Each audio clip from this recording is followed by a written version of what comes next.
Hi Chem Peeps, this is a continuation of my thermodynamics series, and today we're going to talk about Hess's law. I'm going to explain what Hess's law is in this video, and then I'm going to follow it with 3 more videos doing sample problems.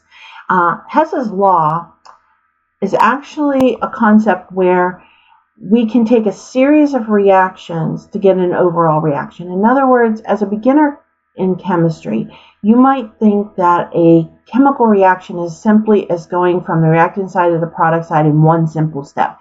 But oftentimes reactions take series of steps.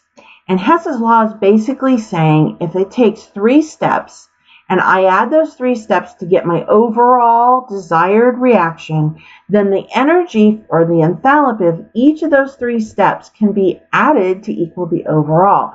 And so if you look at the textbook definition, it says if a reaction is carried out in a number of steps, the overall reaction is the sum of each of those individual steps.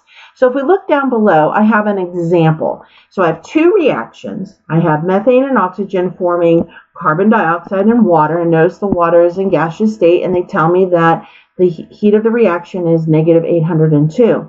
And then the second step is actually just the gaseous water going to liquid water. And in this step, it takes a negative 88.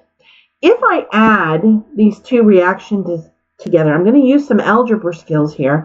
I have 2 water in the gaseous state on the reactant side and 2 water in the gaseous state on the product side, and they divide out. They cancel each other out.